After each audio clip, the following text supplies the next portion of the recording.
We are the Integrated Primary Prevention Workforce, national workforce created because of the tragedy that happened in April of 2020 with the death of Specialist Vanessa Guion. Her death kind of sparked all of these different questions about how we can better protect our service members, create better command climate environments across the military. How did this happen? What was missing? What were the gaps? What are really the needs moving forward? From that, 82 recommendations, and one of them was to create the Integrated Primary Prevention Workforce. We so often focus really heavily on response. We didn't have a component to the military that focused on primary prevention. We are now on just over 3 years of being in the state. You refer to violence. What exactly do you mean by that violence? We focus on interpersonal violence, also self-directed violence. We look at 4 different domains of harm: sexual assault and sexual harassment, domestic violence, workplace harassment and workplace violence, as well as suicide and self-harm. We take this broad sweep approach at looking at all of these forms of violence through the lens of what we call risk and protective factors. Prevention is directly connected to readiness, right? If our people aren't taken care of and they're not able to show up for one another and focus on the mission instead of things that can be huge distractions, that impacts our readiness. It's not that we just give them their data and say, you've got this, right. Figure it out. Yeah. Evidence-based prevention activities we'll recommend they implement, and then we will actually evaluate if it had an impact. We're going to do this one thing, and everything's going to be better. Right. Not how it works. Clear duality between some of the concerns and, the places of confidence that service members and their families expressed. Relationships were both the thing that folks felt most confident in, and they also were one of the biggest topics of concern. I think what we care about the most, fear losing the most. Yeah. So it does make perfect sense. Deployments bring up all of these big questions. I hope my boss is watching this.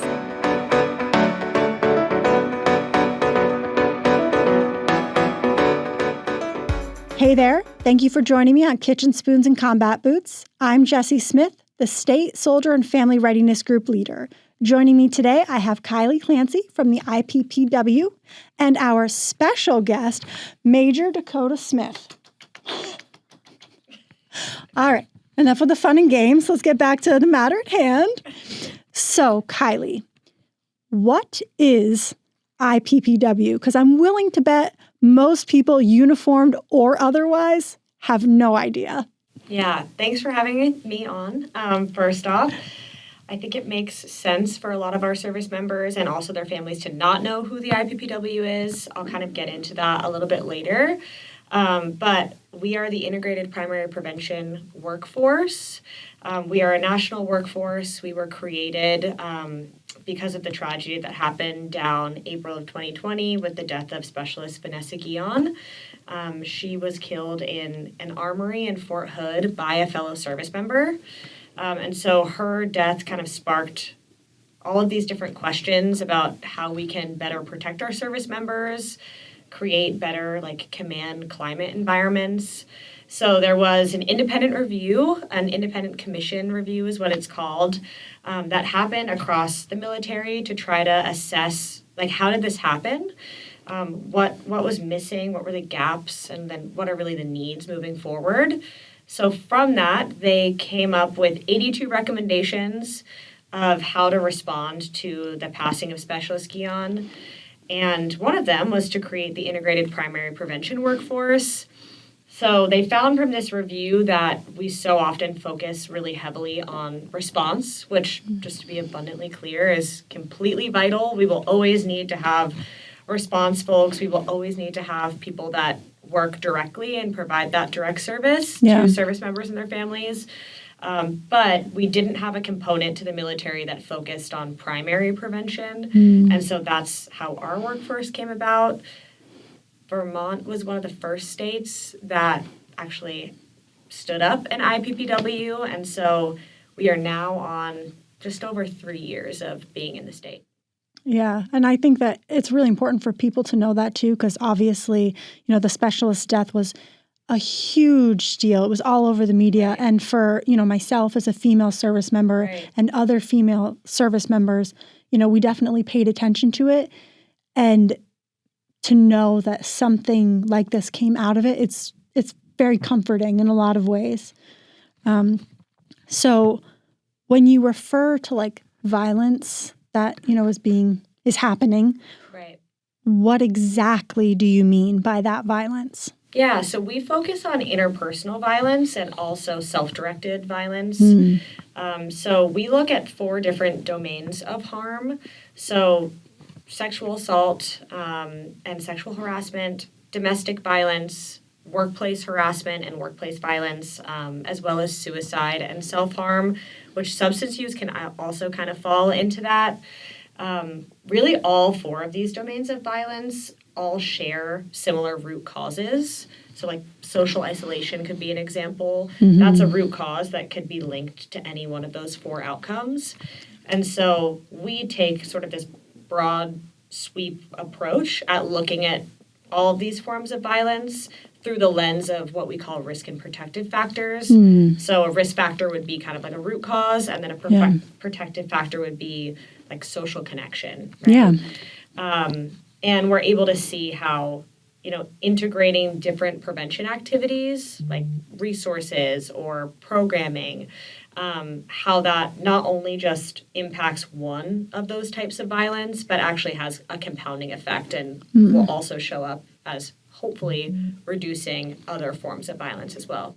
Yeah. So one thing that I've always found interesting, and I know that you guys had this in one of your presentations, so I have to bring it up, is the waterfall. Yeah. So, when someone tries to, harm themselves and self-harm, and they go over the waterfall, everyone talks about like, well, what happens after that? Right. But really what we want is to catch them before they hit that waterfall. Yeah.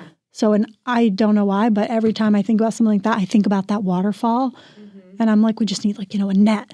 But in terms of like this, like what's the net? Because for every factor that leads somebody there, there's a different type of net that's needed. Right. Exactly. And there's not one net. I'm like, cue visual. Right. Bring up the visual, please. But it's a really great way. I have a guy for that. Yeah, okay, great. I know him too.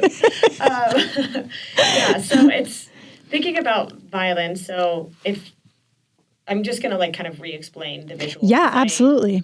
I also agree that it sticks out a lot for me. So really when we're thinking about intervention, so we have wonderful teams like yours, so family programs, and then also our wonderful folks that are a part of our sexual assault response team. Yep. They're really dealing with trauma once it's occurred, right? Maybe like the apex of a crisis or even the aftermath of it. And so that's sort of like the pooling water at the bottom of like a large waterfall. Yeah. And there's definitely this sort of mid-level. So maybe when stressors start to swell up and there's sort of these compounding issues or maybe even things that have typically supported you that are now starting to go away. Right. Like if you are, going through a breakup, if you had a secondary source of income and now that's gone away, that can be kind of this like midpoint. Yeah. And then the work that we do is primary prevention. So like as far up as you can get on that waterfall, like even just before the water, right? Like in a dream world, how can we get so far left of an issue so that we can avoid sort of dropping down into that waterfall? Right, because there's so many less issues to handle before that waterfall that makes it easier than trying to handle after when there's more trauma at that point even. But yeah, so thanks for delving into that a little bit with me. Yeah. So you touched on this just a little bit, but do you provide direct services? We do not provide direct services. So our team, I think, in our 3 years has tried to really socialize our message of prevention and kind of take the public health model and put it into kind of, not that it's really that complicated, but put it into terms that feel like they can be attached to like our mission. So in our eyes, really, like prevention is directly connected to like readiness, right? If our people aren't taken care of and they're not able to show up for one another and focus on the mission instead of things that can be huge distractions like interpersonal or self-directed violence, that impacts our readiness. So our work is kind of getting out there to service members and also to leaders to share that message. We also do like command consults. So we sometimes will work with commanders to review some of the data that comes out of, let's say, their DEOCs. So that's a large, data collection method that happens like all throughout the Department of War, but comes down through the National Guard Bureau, and then we do it in our state. And so we will brief command teams on the results for that survey. We also do other data collection methods, and we'll go back to command teams or some of our senior leaders and talk it out with them. So we're really briefing on all levels of leadership. And so there is sort of like direct connections that we do have with other legacy programs like you. Right. And also with command teams, but we don't do any case management. We are not the ones to contact if, let's say, you're starting to see the beginnings of a financial crisis. That would be family programs. Right. We will redirect. So sometimes people do come to us and, we're ICS as being a part of the same team. So there's no wrong door to first walk through. Like we will get you the people you need to get to. But we're not clinicians. It's not in our scope to do any sort of like mediation even between service members because that's EO. So there's a lot of things that are not in our lane that are definitely in the lane of a lot of our collaborators that are a part of the J9. So it can get kind of confusing. Yeah. But we're more of that like data backbone for the J9 program. So one thing that I want to clarify, because I've heard this confusion really from a lot of people, is you guys will brief the command team on like their DEOC survey and the information, but you do not tell them how to fix it. Right. So, because I know a lot of people are like, oh, well, I'm like, that the command team, it's their responsibility to fix it. Yeah. So I just wanted to clarify that for our guests at home. Yeah. That's a good clarification. We certainly provide recommendations. So this year, I recently just briefed our Army General and provided sort of this overview of all of the briefings that we did for what are called command climate assessments. And those are our annual assessments on the unit level of what things are looking like when we aggregate together their data. So looking at the DEOCS data, taking in consideration some of the interviews that we did. I had interviewed family programs and talked with our victim advocates. I know we're going to talk about some pre-deployment data collection we did. So that's all rolled into our command climate assessment. So briefing up to that general, I'm able to give him this broad overview of what things are kind of looking like when it comes to the health of and what are hotspot issues. And we provided 93 recommendations all the way down to our company level units this year. So it's not that we just give them their data and say, like, you've got this, Figure it out. Yeah, there are a lot of great, well-researched, evidence-based prevention activities that we will recommend that they implement, and then we will actually evaluate if it had an impact. So it is the commander's choice. Yeah, you can't force them. Yeah. We can't force, and nor do we want to, because prevention isn't this, like, check the box, we have to, make it better, which is sometimes kind of a hard thing to, like, reprogram. Right? It's like we need to incorporate this in, but it shouldn't be seen as this, like, daunting extra task. Right. And truly for it to work, like, leaders have to be bought in. And so as much as they can do what feels most authentic to them and their unit's needs, we will support them. Yeah. But we will give them recommendations. Yeah. No, and that's great because, and this is going to sound weird, but like as a service member, I know like there are some really unique units where something might seem like, oh, this is like the right tactic, but like the commander will know like maybe for his Joes, it's not the right tactic. Yeah. And it's about knowing your formation. So that's it not being forced is definitely, awesome. Yeah. And if they're not bought into it, their soldiers are not going to buy into it, right? Exactly. So we need them, and they're really the ones that are going to be accountable to making sure that whatever they're going to do to address the issue is not just like a one and done. Yeah. Because that also doesn't work. No. It can't just be like a point in time, like we're going to do this one thing and everything's going to be better. Right. Not how it works. And a lot of sort of the issues, I guess, they're not necessarily recent. Right? Like history lingers and attitudes and beliefs are really hard to change. So even 2 prevention activities may not make a drastic difference. Our work is not a quick fix. I like to say that a lot to command teams. We're not expecting to see these massive jumps in data. Right. Some of the goals that we have for our workforce are all the way out to 2029. Yeah. And we're actively working on them now, but we don't expect to see a change in data until 2029. Yeah. At least. Playing the long game. Right. Major General Knight used to always say about our program, which I really appreciated, that you don't benefit from the shade of the seed you plant. Yeah. And that's the idea of prevention, is we're not going to necessarily see that instant gratification and have those clear results,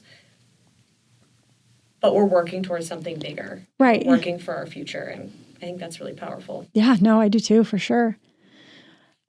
Let's talk yellow ribbon data.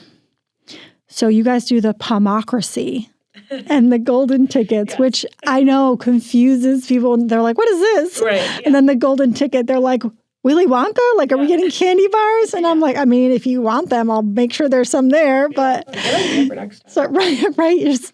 You can leave and have a Hershey bar. Right. Collecting data can be fun. Yeah.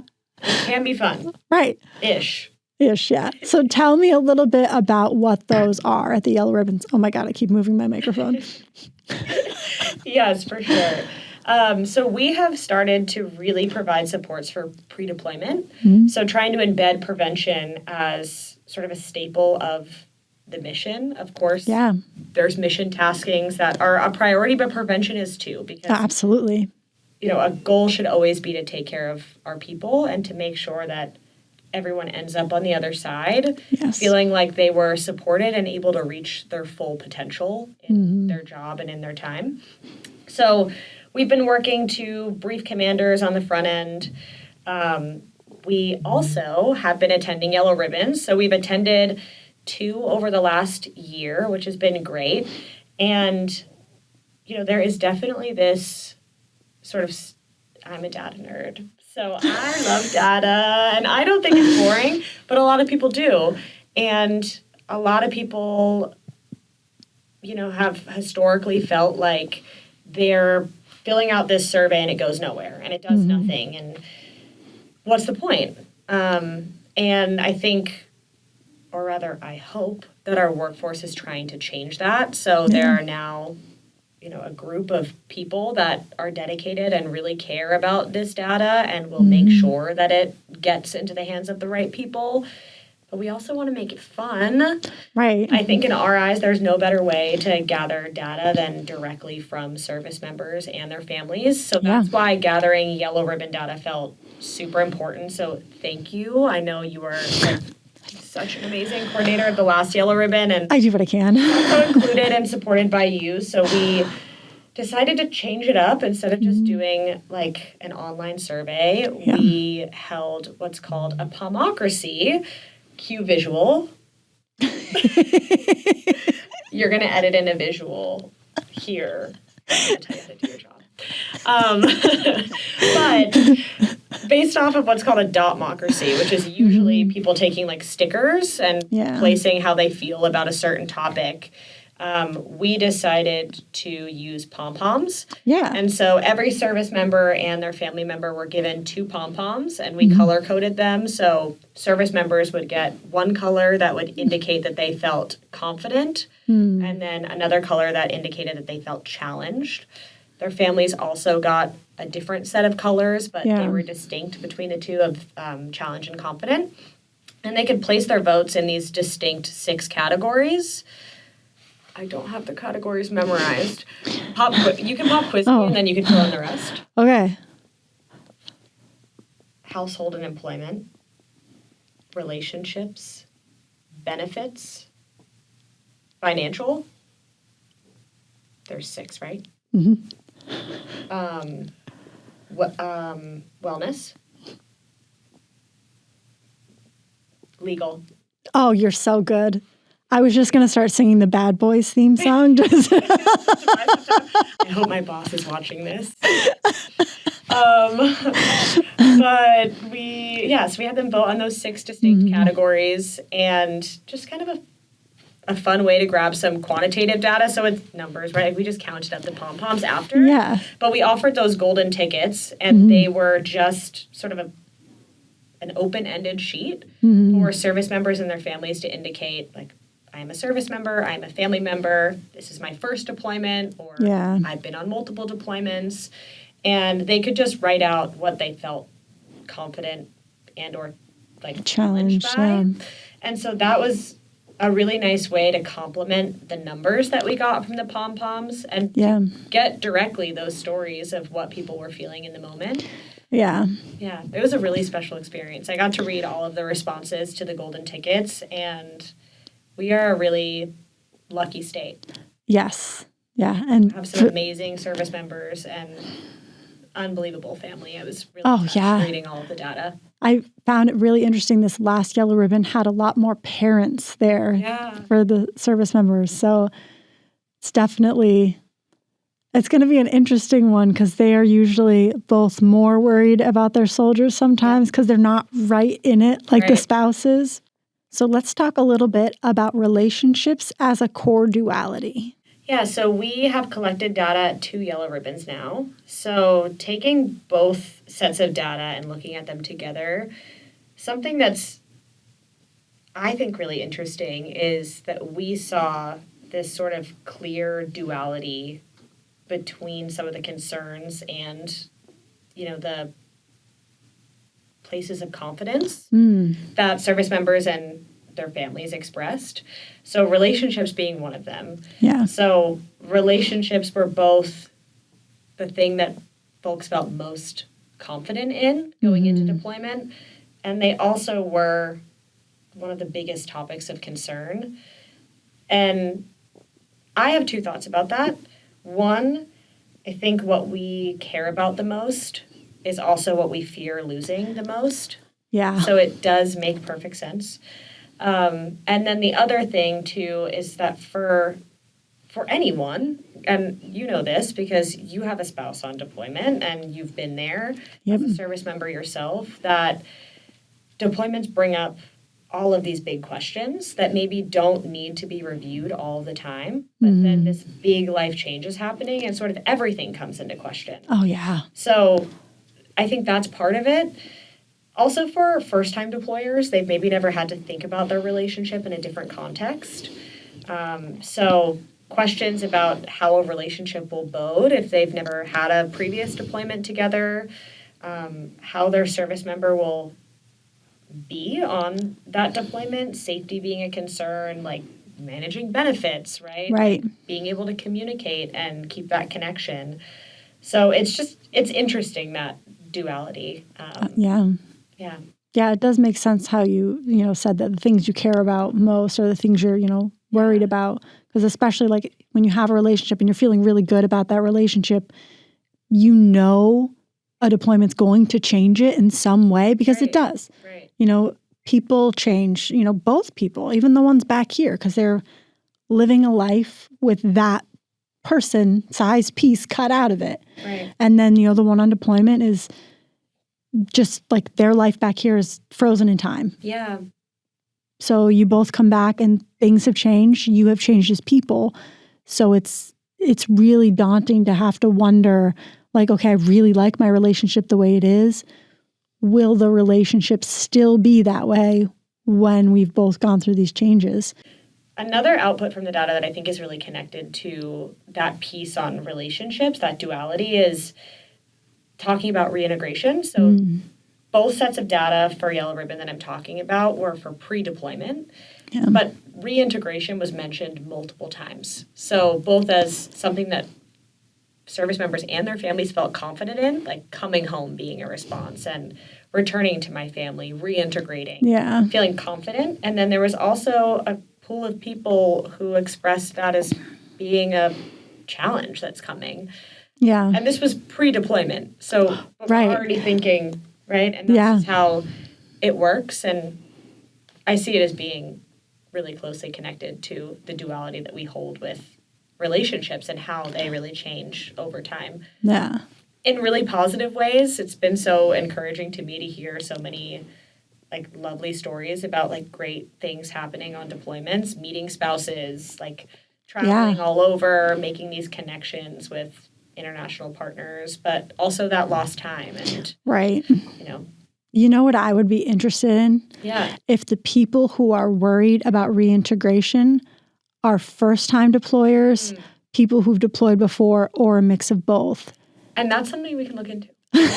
Yes! And that is something we can do. Yeah. I just find it because, like, I think a lot of first-time deployers might not necessarily know how much of a challenge reintegration can be, whereas previous deployers do know that, you know, they could have struggled with it in the past. Right.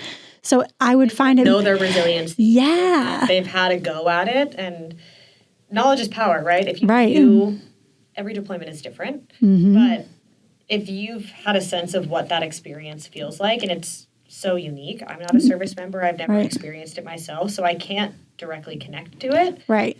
I can empathize with how it may feel to not know. Right.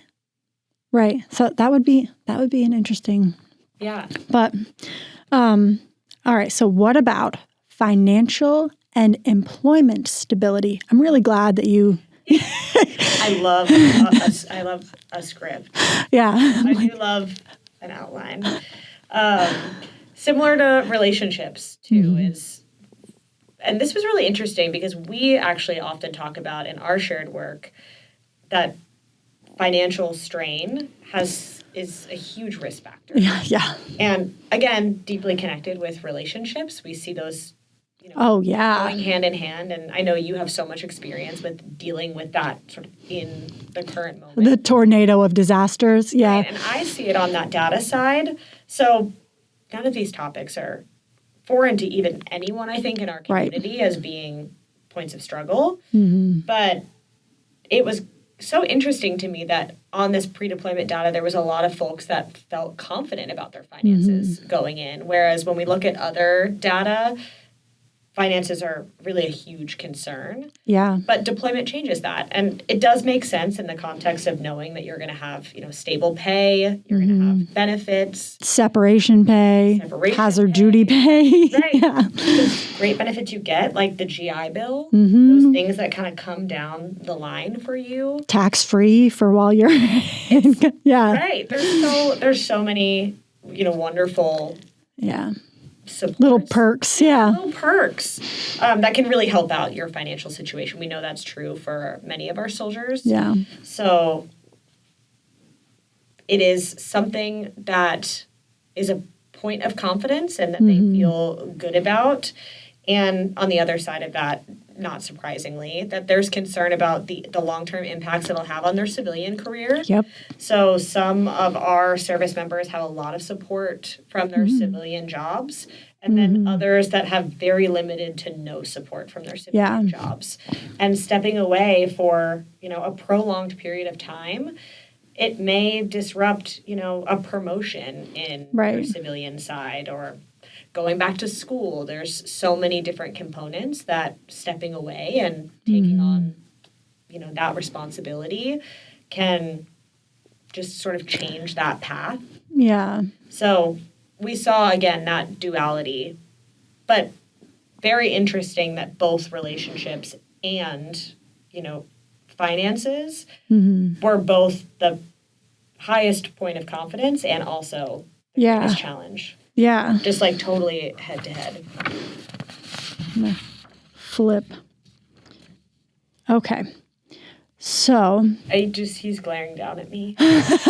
He's Hey. stuck at an airport right now, so he's a little grumpy. His cutout must just be I think laser. Yeah, the cutout is just channeling his first few weeks of deployment frustration, just trying to get everything done and out the door. All the joys of Fort Bliss. I love it. I need more of. We just need to line them. Yeah. Just get one from every branch of service. Yes, it's so great. Full support. I don't know if it's in my budget, but I'll see what I can do. Yeah, right.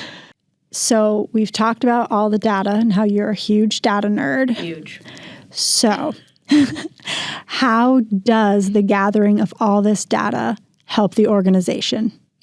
Yeah, so I'll first talk about how it sort of filters up, and then I'll really focus on how it impacts our state, because I think that's much more important. So the DEOX, it's a survey. We talked about it earlier. Most service members are well aware of what it is. It's a command climate survey. It's been around forever. Yep. But it has been mandatory since 2013. And now our workforce is responsible for all of the analysis of it. And so our results from the DEOX gets pulled up and aggregated into data for the National Guard Bureau. And then it also gets further rolled up into data for the Department of War. Yep. So on a large scale, Vermont is sort of interwoven into that larger picture of how the National Guard is doing overall. Yeah. From a state perspective, we every year have what's called a command climate assessment. So the DEOX is a part of that. The pre-deployment data that we gather is connected to that. Sometimes we'll do unit-specific surveys and or some sort of data collection to try to target some risk or protective factor. We also work with our other programs within the J9 to utilize some of their data and filter that into our aggregated command climate assessments. Yeah. So I said this earlier, but we do them down on the unit level, and we roll them up to battalion and then brigade up to our higher level leadership. Yeah. So, when we do that on sort of our ground level with our company level command teams, it can look like what they want it to. So we can provide them some extra support in surveying. We can provide some recommendations. Typically, when we come to them with a command climate assessment and there is something that's really sticking out, we'll meet and we'll talk about it and we'll assess maybe how to address it. Sometimes I totally knew that was going to show up here, and this is what I've been doing to address this problem. I don't want it to escalate. Other times I'm really surprised by this, and let's try to figure out how to work together and maybe involve other programs too to assess a problem that's come up. So unit level, we'll do some of that tactical support. So my role is a tactical prevention specialist, so I'm really tasked with working on that level, but I also brief all the way up as well. Yeah. So we'll share all of those recommendations that are given down to the unit level up the chain, like I said earlier. We brief, our Army general. We also brief the TAG, and we're briefing the TAG on our annual needs assessment. So we have our command climate assessments. So that's like unit-specific data we aggregate together to get sort of a broad stroke view. A needs assessment is further data outside of the command climate assessment. So that's when we'll maybe do interviews with other programs. Yeah. Sometimes we do sensing sessions with units to try to, sort of add to or complement the data we already have. And our needs assessment that happens annually is what we use to write this final, much larger report that's called the Comprehensive Integrated Primary Prevention Plan. And that plan is always approved by the TAG of every state. Yeah. So we write it all up. It's this sort of huge snapshot of what we see, right? Like what are the needs and the gaps that exist. Sometimes they're not new. Right. These gaps don't always get filled every year. Right. Sometimes there's outstanding needs, and we'll point to that. We look to the things that work. So something else about prevention is I think sometimes there's this idea that it's all the bad stuff. Right. And it's like all these problems that need fixing. But really sometimes there are things that work. Right. And we want command teams to keep doing them. Right. And so sustain it. A lot of the recommendations that I gave this year was, you're doing this thing, keep doing it, reflect on it, record it, and then provide it at a change of command. Yeah. Keep it going so that we can measure it over time. So capturing the good things, and then really advocating for resources, funding, maybe providing more programming in specific areas with TAG's consent and approval. Yeah. Yeah, no, for sure. Yeah. Is there anything else in the IPPW realm that you feel would be good to share with our adoring viewers? Yeah. There's a lot. I think primary prevention is such an interesting and growing field, too, is something that's really important to note. We're a new workforce. We're kind of learning as we go, which is the beauty of it, but also sort of the difficult part. It's kind of this, we're working at this like wicked, complex, issue, and that's, that's people. That's right. Yeah. who we are.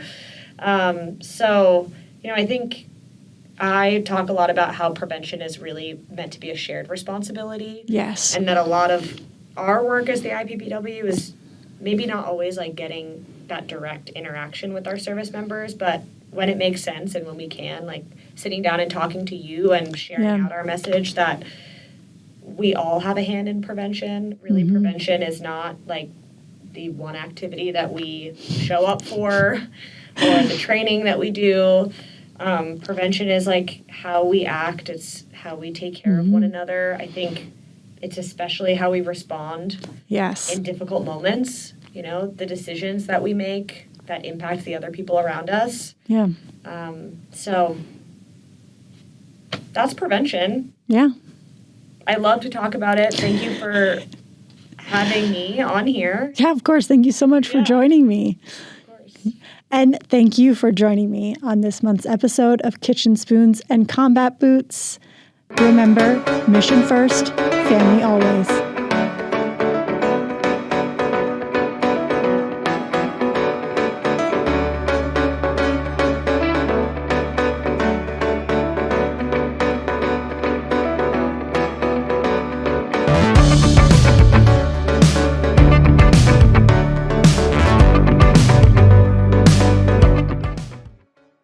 For more information or support, please reach out to the Vermont Military Family Support Center's toll-free number, 888-607-8773.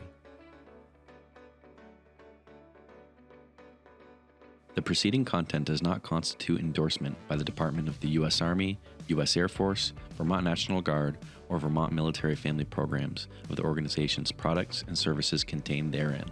Further, the Vermont Military Family Programs assumes no responsibility for the consequences of using the products or services provided by the organizations or resources listed. Vermont Military Family Programs makes every effort to present our clients with reputable resources. We cannot guarantee the validity of said resources, and the use of such resources is voluntary.